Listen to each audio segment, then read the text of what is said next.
Halo, selamat datang kembali di TP Podcast. Buat yang udah ngikutin akun Instagram kami, pasti udah tahu kan tema kita kali ini apa. Nah, tema kita kali ini tuh akan membahas tentang perkuliahan online atau yang biasa disebut juga dengan kulen ya. Nah, untuk itu kami sudah mendatangkan nih pembicara yang juga merupakan dosen di Prodi Teknologi Pendidikan. Halo Ibu Novi, apa kabar? Sudah siap Bu menjawab pertanyaan-pertanyaan tulus dari teman-teman? Halo, kabar saya baik-baik saja dan saya siap menjawab pertanyaan-pertanyaan tulus dari teman-teman mahasiswa Teknologi Pendidikan UNY. Ya, tapi sebelum itu kita mau tahu dulu nih Bu, lebih dalam tentang kehidupan Ibu Novi sebagai dosen di Teknologi Pendidikan. Ini pertanyaan yang banyak ditanyain sama teman-teman di Instastory kami. Untuk yang pertama itu ada Ibu Novi sebagai dosen di Teknologi Pendidikan itu mengajar mata kuliah apa aja sih Bu? Boleh disebutkan gitu. Saya pernah mengajar mata kuliah perkembangan dan karakteristik peserta didik, lalu dasar-dasar teknologi pendidikan, ada juga media pembelajaran dan TIK, pernah juga mengajar model-model pembelajaran, perilaku organisasi, strategi pembelajaran, dan tentu saja tentang teori belajar dan pembelajaran. Nah, ada lagi nih Bu, bisa diceritain nggak dulu tuh gimana sih Ibu Novi itu bisa jadi dosen sampai sekarang kayak gitu Bu? Sebenarnya cita-cita saya tentang ini sudah saya tuliskan di dalam buku catatan saya dan kemudian saya tempelkan tulisan saya tersebut di dinding kamar indekos itu. Di situ saya menuliskan cita-cita saya adalah ingin menjadi dosen tentang TP, tetapi bukan di Jogja ya, tapi ingin menjadi dosen di tempat kelahiran saya, yaitu di Bandar Lampung. Nah, kemudian saya berusaha untuk mengisi diri dengan banyak kegiatan yang mendukung cita-cita saya tersebut. Ya, misalnya dengan mengikuti kegiatan akademik dengan optimal, kemudian tidak lupa juga mengikuti non-akademik, kegiatan non-akademik seperti organisasi kampus maupun organisasi di luar kampus. Kemudian dari masa-masa tersebut saya tidak langsung lulus, tidak langsung jadi dosen ya, tetapi saya sempat bekerja dulu di suatu sekolah swasta, sekolah dasar swasta, dan saya menjadi guru di sana selama hampir 1 tahun. Setelah itu saya melanjutkan studi magister saya di TP UNY, lalu kemudian saya berpikir bagaimana cita-cita saya bisa terwujud dalam waktu beberapa tahun lagi, seperti itu. Saya sempat pulang juga ke Lampung dan melamar pekerjaan di salah satu universitas yang ada di sana dan diterima. Selanjutnya UNY membuka peluang untuk menjadi dosen ya, dosen TP, begitu dan saya mencoba untuk mengikuti alurnya ya, kemudian diterima. Intinya adalah segala sesuatu yang sifatnya adalah prasyarat, yang sifatnya adalah alur administrasi, kemudian alur seleksi itu tetap harus diikuti, dan diikutinya itu tidak instan karena kita harus mempersiapkan diri, mempersiapkan bekal, dan bekal tersebut akan berguna ketika ada momentumnya, ada momentum yang tepat di mana bekal kita bisa kita gunakan di situ. Itu jadi ada bekal yang cukup atau kemampuan yang cukup dan ada momentum yang tepat. Ini ada pertanyaan menarik nih Bu dari Farah Shanum. Dulu waktu Ibu kuliah di Teknologi Pendidikan, ada nggak satu momen yang paling diingat sampai sekarang? Monggo Bu bisa diceritakan. Ya, saat S1 saya itu dalam bidang akademik termasuk yang biasa-biasa saja sebenarnya, dan yang paling berkesan buat saya adalah cara mengajar dosen yang memang dia memperlakukan kita secara kinestetik. Nah, itu sangat saya ingat terus Misalnya ada dosen yang meminta kita untuk mengekspresikan pemahaman kita melalui gerak tubuh, menyanyi, kemudian melakukan observasi, lalu membangun komunikasi dengan dunia di luar kampus. Itu saya sangat berkesan dengan hal itu, dan kemudian membuat saya berharap ketika saya menjadi dosen saya bisa mengikuti gaya tersebut, karena saya pikir bangku kuliah yang hanya berinteraksi satu sama lain dengan mahasiswa dan hanya dengan dosen itu tidaklah cukup. Jadi saya ketika itu bisa berinteraksi dengan guru, berinteraksi dengan siswa, kemudian kami berinteraksi dengan kepala UPT yang ada di suatu instansi atau lembaga pendidikan lainnya, itu membuat saya jadi mengenal dunia luar gitu ya, mengenal Jogja, dan bahkan saya lebih mengenal Jogja daripada kota kelahiran saya sendiri. Nah, itu yang paling berkesan buat saya, dan cara-cara seperti itu membuat kita jadi lebih terbuka wawasannya. Kemudian masalah akademik lagi, dosen yang mengajarkan dengan cara mendengarkan apa yang disampaikan atau yang diapresiasikan oleh mahasiswanya, itu sangat membuat saya menghargai yang bersangkutan, dan itu menjadikan saya semakin respect gitu ya, dan itu sangat berkesan buat saya. Lalu bidang non akademik misalnya organisasi gitu ya. Nah, dulu saya pernah ikut 5 organisasi sekaligus di waktu menjadi mahasiswa ya, baik yang intra kampus maupun ekstra kampus. Nah, di situ saya jadi mengenal banyak orang, kemudian tantangannya adalah mengatur waktu dengan baik. Dan di situ saya jatuh bangun ya untuk mendisiplinkan diri, karena memang ada 5 amanah, dan amanah utamanya juga kan adalah menjadi mahasiswa ya. Kadang-kala saya suka jatuh bangun ketika harus masuk kelas dengan tepat waktu, kemudian sementara saya masih mengantuk begitu ya, tapi itu membuat saya jadi berkesan gitu ya. Ternyata memang mahasiswa itu tidaklah harus menjadi mahasiswa kuliah pulang kampus, kuliah lalu pulang lagi gitu ya, tapi bisa jadi kita kuliah perpus, kemudian tempat hima misalnya, atau organisasi lainnya. Itu yang paling berkesan. Lalu hal-hal yang lain misalnya saya dan teman-teman itu suka membuat komunitas yang bentuknya adalah klubnya bukan klub clubbing gitu ya, bukan, tetapi klub, misalnya klub, kami pernah buat klub bahasa Inggris, saya lupa ya singkatannya, cuman itu kita buat klub dimana kita berdiskusi dengan bahasa Inggris dan mengundang beberapa senior dari kampus-kampus lain selain UNY untuk menjadi mentor kami. Itu kami bangun bersama dengan teman-teman kelas waktu itu. Kemudian kita juga membangun klub menulis, dan di situ kita bisa berbagi untuk sharing bagaimana tips menulis di koran gitu ya, karena memang kalau kita sudah tembus dan lolos di koran, tulisan kita itu ada koin tersendiri begitu yang masuk ke saku kita. Jadi memang di situ ada semangat untuk menambah uang saku, dan kemudian melatih kita meningkatkan kemampuan menulis kita. Dan masih ada klub lainnya, misalnya kami senang ke museum ya, mungkin klub-klub saya seperti itu ya. Jadi sesuaikan klub apa yang mahasiswa sukai, tetapi di situ kumpul bersama dengan teman-teman itu adalah kumpul yang bermanfaat ya. Saya juga bersama teman-teman juga membuat klub memperbaiki diri gitu ya, atau namanya tuh FBI ya, Forum Bina Insan. Jadi kita saling mengingatkan dalam kegiatan rutin, ibadah rutin kita, seperti sholat sunnah, kemudian seperti baca Quran, untuk ini khususnya untuk yang muslim ya, kemudian seperti bersedekah, membaca buku-buku Islam, itu kita buat klub seperti itu.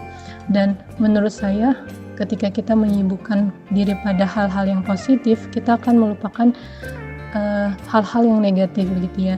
Jadi buatlah aktif diri kita itu aktif pada kegiatan-kegiatan yang positif.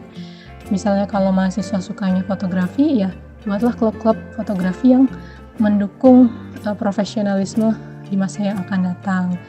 Jadi tidak hanya tidur atau yang tidak bermanfaat gitu, atau memang ke hal-hal yang negatif, jangan sampai seperti itu. Nah, ada juga nih Bu pertanyaan dari L.RGTA. Suka duka berkuliah dan menjadi dosen di teknologi pendidikan itu apa aja sih Bu yang Ibu rasain gitu sampai sekarang? Suka duka berkuliah selama jadi mahasiswa ya, itu ketika kita mendapatkan tugas dan materi yang tidak kita pahami, itu dukanya ya. Jadi kita jadi bingung ya, ini mau seperti apa. Dan di masa itu komunikasi kami dengan dosen tuh hanya melalui SMS ya, masih ya, telepon jarang ya, karena memang dosennya juga sibuk dan kita juga tidak memiliki banyak pulsa. Jadi dukanya adalah kita tuh bingung dengan pelajaran atau mata kuliah tersebut. Dan kalau misalnya dosennya jarang masuk, nah itu membuat kita semakin bingung lagi ya. Dan ya beberapa dari teman kita yang memiliki suhu yang positif membuat kita jadi belajar mandiri, tidak bergantung pada dosen yang bersangkutan ya. Itu sukanya. Jadi walaupun kita mengalami pembelajaran yang kurang maksimal, tetapi di situ ada teman-teman yang membantu kita untuk belajar mandiri, dan itu membuat kita jadi move on gitu ya. Itu lalu apalagi ya dukanya ketika ya beberapa teman-teman kita sudah mulai lulus ya. Ini biasanya di angkatan atas ya, misalnya angkatan tingkat 4, tingkat 3 dan tingkat 4 lalu tingkat 5. Nah, di tingkat 4 itu kebetulan saya memang lulus tepat waktu ya. Tetapi ada juga teman yang dia sudah lulus duluan sebelum 4 tahun. Nah, itu di situ kita jadi merasa satu persatu teman kita meninggalkan kita gitu. Jadi itu dukanya. Dan sukanya ya kita jadi termotivasi untuk mengikuti jejak mereka gitu. Lalu suka duka yang berikutnya, oh ya, ketika ini ya, dosen yang mengampu di mata kuliah itu orangnya disiplin. Jadi ketika disiplin itu misalnya kita semalam mengerjakan tugas atau mengerjakan amanah di organisasi sehingga begadang. Jadi masuk kuliahnya pagi dan itu harus on time. Nah, di situ saya kadang jadi khawatir ya, takut terlambat. Dan waktu itu saya bersepeda dari kos saya itu di daerah Pogung Dalangan ya, dekat UGM. Kemudian naik sepeda, bayangkan ya, UGM ke UN itu macetnya luar biasa. Kalau berangkat jam 7 lewat 5 saja sudah macet padat merayap. Jadi kalau mau tidak macet itu berangkatnya jam 7 kurang 15 ya maksimal. Nah, suatu ketika saya berangkatnya jam 7 lewat 15 ya, bayangkan, naik sepeda. Kemudian masuknya setengah 8. Nah, di situ saya lari-lari dan ternyata terlambat. Ya, itu pengalaman yang menjadi pelajaran buat saya, di mana kita harus menghargai waktu dan menghargai orang-orang di sekitar kita. Itu sih untuk suka dan dukanya. Oh ya, saya itu termasuk yang cum laude, tapi cum laude paling terakhir. Jadi nyaris tidak cum laude. Jadi bedanya 0,02 kalau nggak salah, apa 0,01. Jadi kalau misalnya saya kurang dari 0,01 itu tambahannya saya nggak cum laude. Ya, cum laude atau tidak cum laude, yang penting adalah kita bisa bisa merasakan menjadi mahasiswa yang produktif. Tetapi harapan saya di sini, mahasiswa TP tetap harus bercita-cita menjadi mahasiswa yang cum laude, karena di situ peluang-peluang beasiswa akan banyak terbuka, terutama mahasiswa yang memang lulusnya juga tepat waktu dan memiliki extraordinary daily ya. Jadi dia punya kegiatan lain selain dari kuliah gitu ya, tapi juga berkiprah di dunia organisasi maupun internal maupun eksternal. Nah ini Bu, saya mau tanya nih Bu, gimana rasanya ngajar di kondisi kuliah online seperti sekarang gitu Bu? Seperti yang kita tahu, dosen maupun mahasiswa itu kan harus beradaptasi ya sama lingkungan yang sekarang, apalagi pandemi kayak gini, kita harus kuliah online, jarang tatap muka. Apalagi anak-anak yang kalau misalkan waktu Zoom atau Google Meet itu kamera nggak pernah dinyalain, terus mereka pergi kemana gitu. Gimana gitu Bu perasaan Ibu selaku dosen menghadapi atau merasakan kuliah online saat ini gitu Bu? Mengajar di kondisi kuliah online seperti ini, yang pasti persiapannya harus lebih banyak daripada kuliah tatap nyata ya. Kemudian di situ kadang kita harus mengantisipasi sakit hati ya, karena kan biasanya kalau kuliah tatap nyata secara langsung itu kita akan memberikan pertanyaan dan langsung mendapatkan feedback dari mahasiswa. Mahasiswanya paham atau tidak kan kita bisa langsung mengkonfirmasi di tempat ya. Tetapi kadangkala ketika kuliah online, kemudian kuliahnya itu ada video conference, ternyata ini ditinggal kemana-mana gitu ya. Ternyata videonya di off kan, tetapi mahasiswanya kemana-mana. Kemudian juga kalau ditanya tidak ada pertanyaan. Nah, kita jadi bingung sebenarnya mahasiswa ini paham atau tidak gitu ya. Tapi sebenarnya itu bisa diatasi dengan desain instruksional media kita, sumber pembelajaran kita, agar bisa membuat mahasiswa itu belajar secara mandiri dengan lebih mudah untuk memahaminya. Jadi memang sumber-sumber belajar mandiri itu didesain agar dia bisa belajar secara mandiri dan dia mengerti secara mandiri.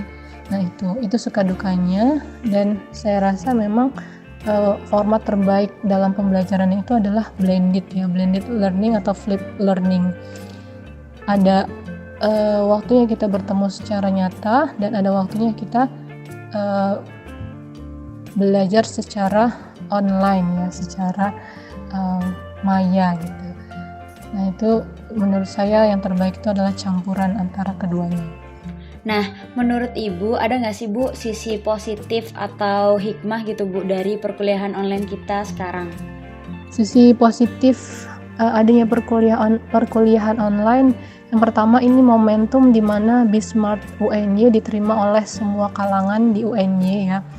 Ini Bismart UNY ini ada sejak tahun 2006 kalau tidak salah ingat. Saya masih mahasiswa pun Bismart ini masih kami gunakan ya. Nah di situ sekitar 14 tahun usaha Puskom untuk bisa menginternalisasi ke semua lini, semua fakultas, semua dosen. Namun kan ada yang tidak mensupport gitu, ada juga yang mensupport untuk penggunaan Bismart ini sendiri. Nah ternyata dengan adanya pandemi ini menjadikan Bismart itu sebagai sesuatu yang dipentingkan gitu, sesuatu yang wajib untuk kita aplikasikan gitu ya. Itu tadi karena kondisi yang memaksa untuk bisa mengaplikasikan Bismart dalam perkuliahan online. Yaitu sisi positifnya. Lalu sisi positif berikutnya adalah kita lebih bisa menghargai teknologi untuk pembelajaran. Jadi teknologi itu tidak sekedar pada hal-hal yang tidak bermanfaat, tetapi bisa juga dimanfaatkan dalam membangun pengetahuan, kemudian bisa berkolaborasi secara online.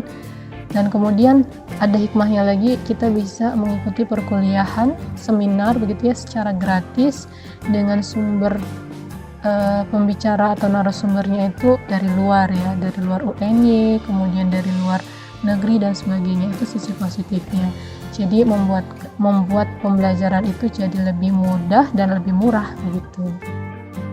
Terima kasih untuk Bu Novi telah bersedia hadir dalam podcast kita kali ini. Dan terima kasih juga bagi teman-teman yang sudah berpartisipan dengan memberikan komentar dan pertanyaannya dan menonton video kita kali ini. Jangan lupa like, komen, dan subscribe ya. Terima kasih. Dadah semua.